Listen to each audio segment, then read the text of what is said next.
श्री गुरु अमरदास जी गुरु गद्दी मिलना। श्री गुरु अंगद देव जी के पास आकर जब कुछ समय बीत गया तो श्री अमरदास जी ने भाई बुड्ढा जी से आज्ञा लेकर अन्य सिखों की तरह गुरुघर की सेवा में स्वयं को समर्पित कर दिया। आप हर सुबह जल्दी उठते, गुरु जी के स्नान के लिए जल की गागर भरकर लाते और बड़े प्रेम से गुरु जी का स्नान कराते। फिर गुरु जी के वस्त्र धोते और एकांत में बैठकर उनका ध्यान करते।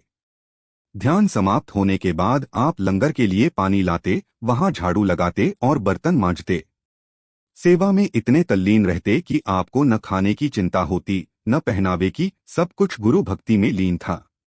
दिन रात की अनथक सेवा से शरीर दुर्बल हो गया, कपड़े पुराने और फटे हुए रहने लगे, परंतु मन सदैव आनंद से भरा रहता। गुरु अंगद देव जी उनकी सेवा से अत्यंत प्रसन्न हुए। एक दिन उन्होंने प्रेमपूर्वक अमरदास जी को एक अंगोछा गमछा भेंट किया। अमरदास जी ने उसे गुरुप्रसाद मानकर अपने सिर पर बांध लिया और पहले से भी अधिक निष्ठा से सेवा में लग गए। हर वर्ष गुरु जी उन्हें एक नया अंगोछा देते और वे उसी श्रद्धा से सिर पर बांध लेते।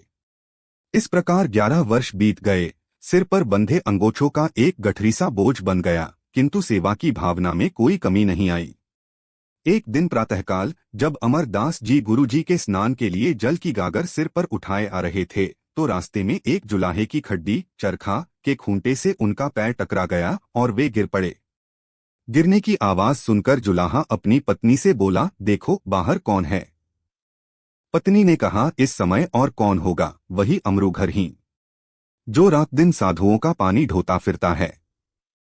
यह सुनकर अमरदास जी ने शांति से कहा, कमलिए, मैं घरहीन नहीं हूं, मैं गुरुवाला हूं। तू पागल है जो ऐसा कहती है।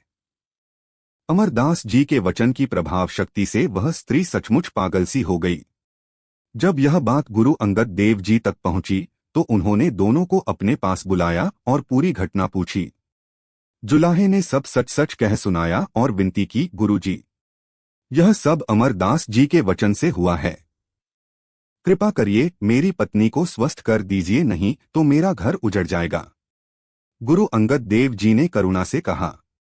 अमरदास जी बेघरों के घर, निमाणियों का माण, न्योटियों की ओट, निधरियों की धीर और निराश्रितों का आश्रय हैं। फिर उन्होंने अमरदास जी को अपने गले से लगाया और कहा, अब तुम मेरा ही रूप हो। इसके पश्चात उन्होंने अपनी कृपा दृष्टि जुलाही पर डाली और वह तुरंत स्वस्थ हो गई। दोनों पति पत्नी गुरु जी की महिमा गाते हुए अपने घर लौट गए। इसके बाद गुरु अंगद देव जी ने स्वयं अमरदास जी के सिर से 11 सालों के अंगोछों की गठरी उतार दी और संगत को आज्ञा दी, इनका स्नान कराओ, नए वस्त्र पहनाओ। आज से यह मेरा ही रूप है। हमारे पश्चात गुरु नानक देव जी की गद्दी पर यही विराजेंगे। समय बीतने पर गुरु अंगद देव जी ने अपना अंत समीप जान लिया। उन्होंने संगत को बुलाकर कहा, अब मैं अपना शरीर त्यागने जा रहा हूं। सुनकर आसपास की संगत खडूर साहिब पहुंच गई। गुरु जी ने सेवादारों को भेजकर अमरदास जी को बुलवाया।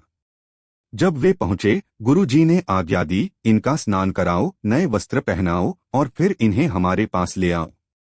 संगत और हमारे पुत्रों को भी बुलाओ। जब दीवान सज गया, गुरु जी ने सबके सामने कहा, हे प्यारे अमरदास जी, हमें अकाल पुरुष का बुलावा आ गया है। अब तुम नानक परंपरा की मर्यादा को आगे बढ़ाओ। फिर गुरु अंगद देव जी ने 5 पैसे और नारियल अमरदास जी के आगे रखे, माथा टेका और बाबा बुड्ढा जी को आज्ञा दी कि वे अमरदास जी के मस्तक पर गुरुगद्दी का तिलक लगाएं। तिलक के बाद गुरु अंगद देव जी ने 3 परिक्रमा की और अमरदास जी को अपने सिंहासन पर विराजमान किया। उन्होंने स्वयं नमस्कार किया और सब संगत व साहिबजादों को भी ऐसा करने का आदेश दिया।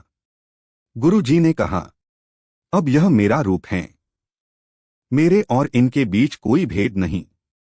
संगत ने श्रद्धापूर्वक माथा टेका, परंतु गुरु जी के पुत्रों ने ऐसा नहीं किया, क्योंकि वे अपने सेवादार को गुरु मानने के लिए तैयार नहीं थे। फिर भी गुरु की आज्ञा से अमरदास जी तीसरे नानक बनकर गुरु गद्दी पर सुशोभित हुए। वाहे गुरु जी का सिमरन करें और चैनल लाइक और सब्सक्राइब करें।